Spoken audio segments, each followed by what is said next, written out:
Franco only died in 75, didn't he? Indeed, and of course, Rajoy is a popular party in Spain who's running the government. He is a Francoist. So there was no doubt about it. That was Franco's political party. Well, what would you be thinking tonight if you were a Catalonian and for independence? Well, I would think, if I was an independence activist, I would think that the government's playing into my hands. We don't need to have a referendum now. If we have a big fight about this and a referendum further down the line, then we're definitely going to win it. But if they'd been allowed to have a referendum, what I suspect would have happened is that what would have happened is what happened in Scotland, which is that the majority would have voted for the status quo. OK, well, we're going to have a look on the upside now at something called the Fair World Project. Breaking the grip of money on our lives. I spoke earlier this week to Co-operative Party and Occupy London activist John Courtneidge. I'm John Courtneidge. The plan that we've put forward, which has already been adopted by Occupy London and Labour Action for Peace, is the campaign for cooperative socialism, to distinguish it from Marxism. There is a propaganda industry called the mainstream media, which is owned by and promotes the present economic system, which the supporters of will call capitalism. But those who are overawed by capitalism will probably call it neoliberalism or nowadays neoconservatism. So look, before you tell us about your campaign, what are the main problems with the existing system? There are certainly three that are well identified. The first one is the whole question of income inequality. There's a very important book called The Spirit Level, written by Richard Wilkinson and Kate Pickett, which points out that increasing income inequality, the income gap between the so-called rich and the so-called poor, is bad for everyone. And one of the aspects of that leads to the second point, is that we're very aware, all of us, about the human impact upon the environment, whether you think that climate change is wholly or partly due to human activity. Quite clearly, the atmospheric pollution in, say, London is a consequence of human activity. And we need to find an economic system which works in harmony with the way the universe works, rather than at the moment simply using the universe for exploitation. The first step in this plan for cooperative socialism, or the Fair World Project, if you like, was to launch a thing called the Campaign for Interest-Free Money. We did that in 1995, I think it was. Well, hang on, because the Bank of England seems to have gone along with your campaign. Now interest rates are virtually zero. Well, that's the curiosity, isn't it? And that points out the fact that the four forms of usury, rent, interest, profit and unequal pay for work, are all interlinked. So although there are people like the Georgists and the social credit people who focus on one aspect of usury, be it land or money, banking and finance, or the anti-corporatist agenda, you can't solve the problems unless you deal with all of the five mechanisms. Yeah, it's a bit of an archaic word, usury, isn't it? It used to be something that might come up in the church courts in medieval time. I think it's from the Bible. It's also something I wonder if maybe Muslims, Jews and other religious people around the world would recognise usury as a concept, whereas actually we don't really hear much or talk much about it today. When we launched this campaign for interest-free money in 1995, it was immediately the case that people would refer to Islamic banking as an example of interest-free banking. But as my friend David Pidcock said at the time, many of these Islamic banks where, as you say, taking, charging or receiving interest of any description, because usury isn't excessive interest. The proper use of the word usury as it relates to money, banking and finance is the taking, paying or receiving of any level of interest whatsoever.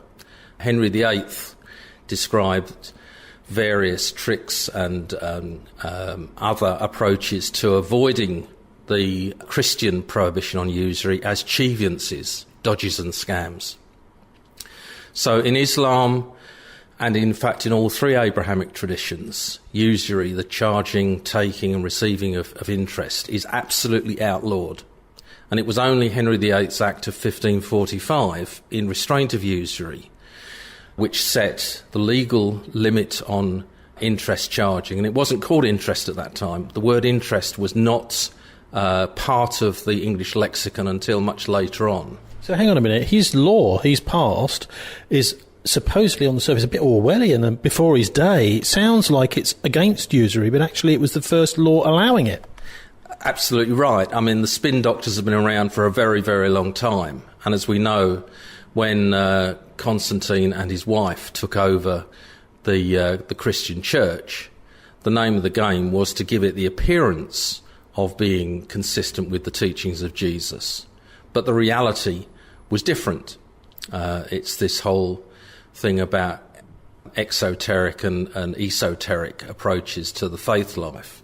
If you put, as David Pidcock said, halal windows on haram palaces, you give the appearance of being consistent with God's teaching in those three Abrahamic traditions.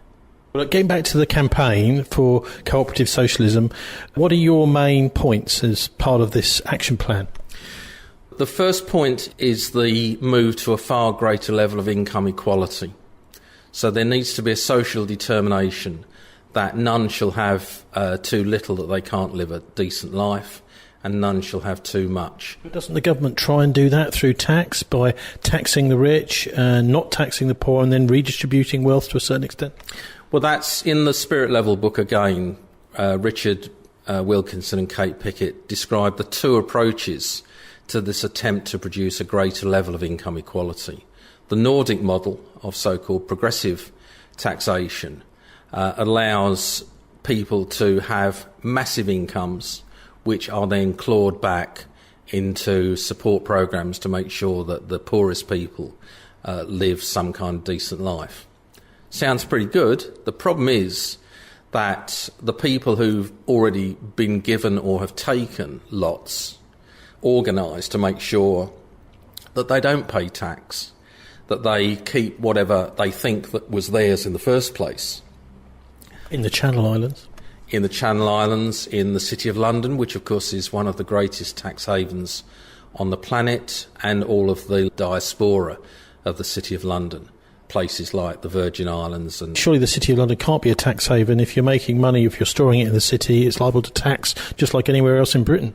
Well, this is the curiosity, and Richard Murphy, our friend, because I'm a Quaker and Richard's also a Quaker, through their Tax Justice Network, have introduced this concept, which I think the Labour Party may have had it in their manifesto for this year, of if you do business here, you should pay tax here. So there should be in-country declaration of earnings and therefore tax.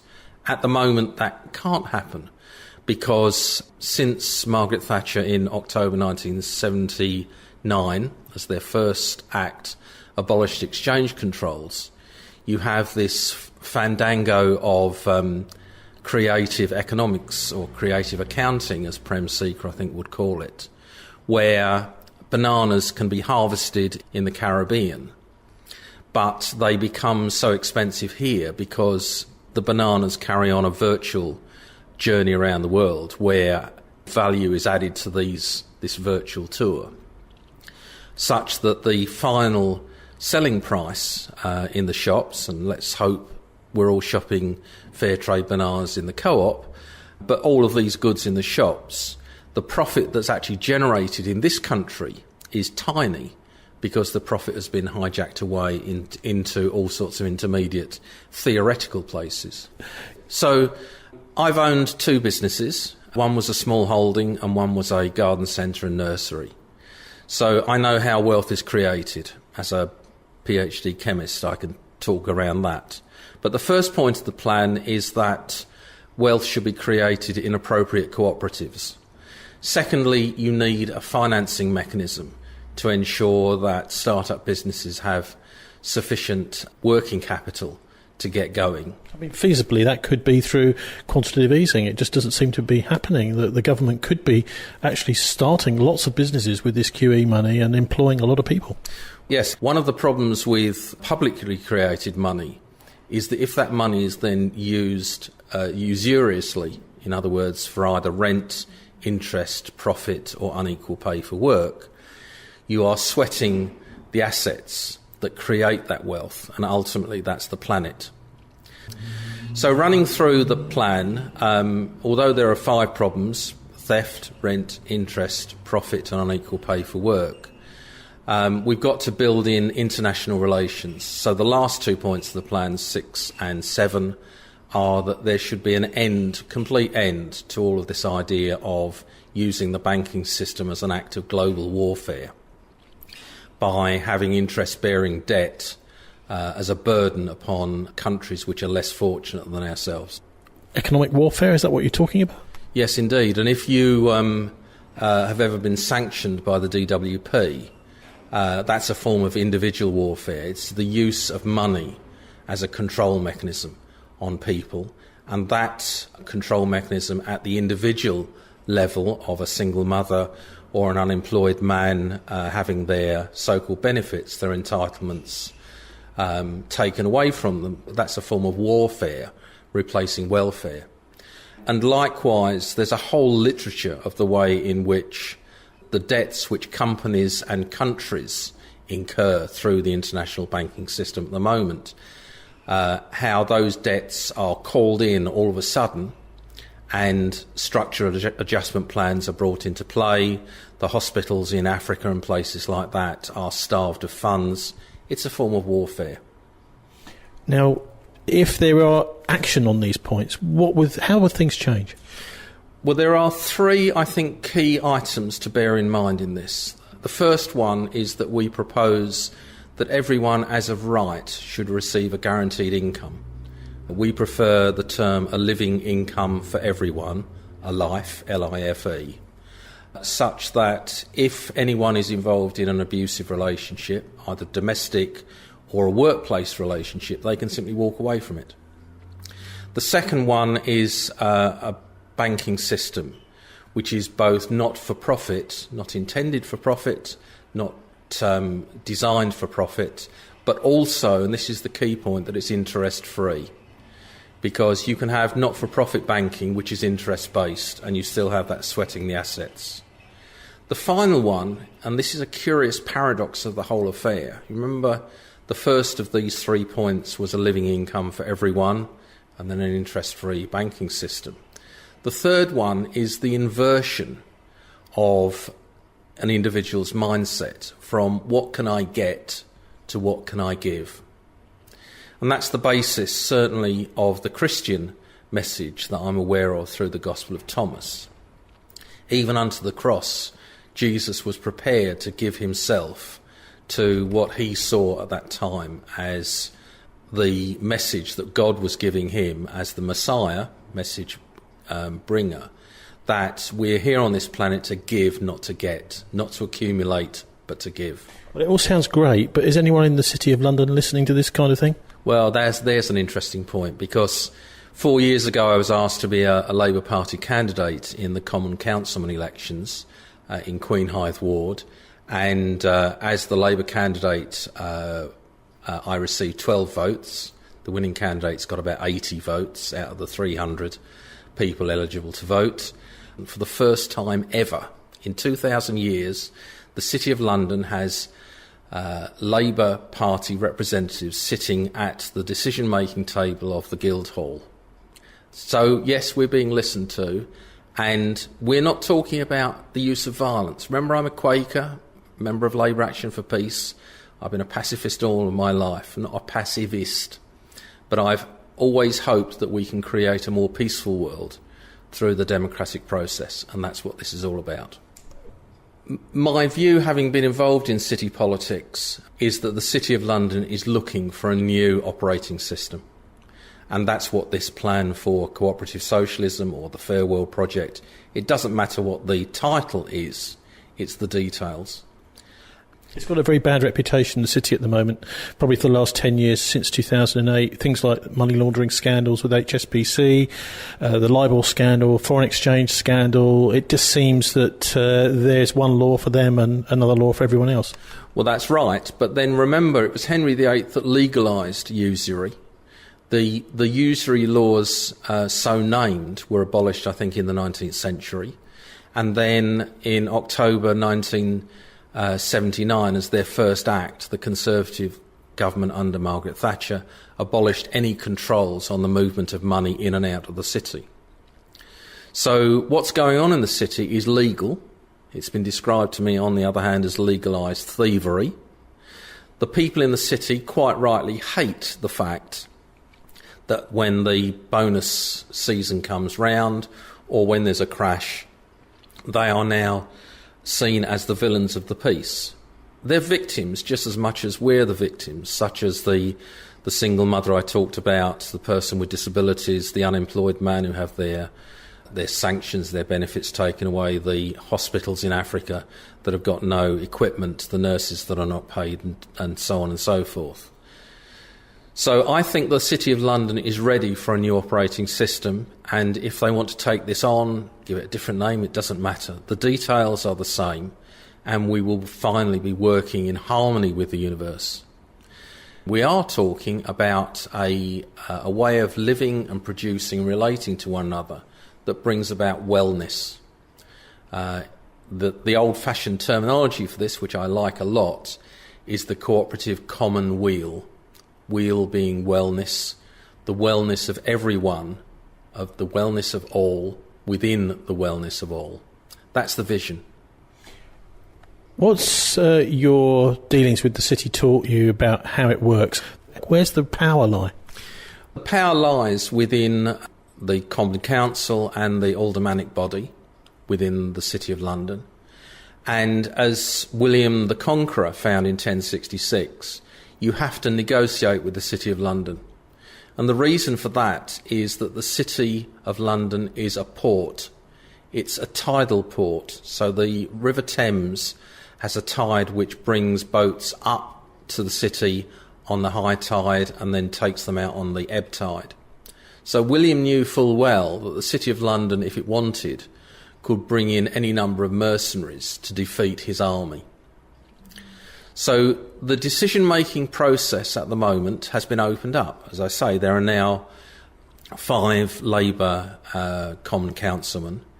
The city knows that after 500 years of usury, since 1545, they need a new operating system. The Labour Party membership and the Cooperative Party membership need to come on board with this, to ask their MPs, regardless of whether they're Conservative MPs, as I have in Beckenham, or Labour MPs, as we have here in North London, to ask them if they've looked at the plan for cooperative socialism, and if they have, do they support it, and if they have questions, what are those questions? And then for each individual elector in this country to send the replies or non-replies from their MPs to Labour Action for Peace, and Labour Action for Peace will put it on the website. Well, John, all I can say is best of British luck to you. That's very, very kind of you. Thank you very much indeed for the time that we spent together. Now, he's got a bit of an uphill struggle there, Martin. But one of the things that occurred to me is he's talking about actually rent being the heart of the problem.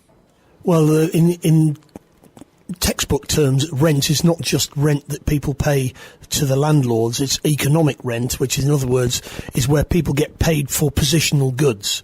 In other words, they don't really need to be paid this money. It's more money than they actually, for example, if you're a top film star or pop star, you don't really need all that money. He's saying you do it for a lot less, so that's an economic rent as well. Capitalism is a kind of organised massive racket. It is, and that doesn't mean that we don't have to have markets.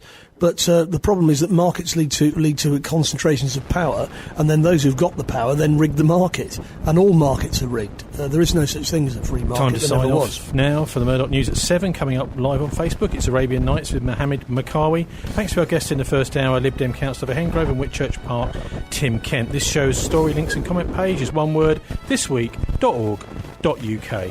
God bless, and don't let the banksters get you down. This is Bristol's BCFM on 93.2, online and on your mobile. BCFM is an award-winning community radio station for Bristol, bringing you national news on the hour. Live from the Sky News Centre.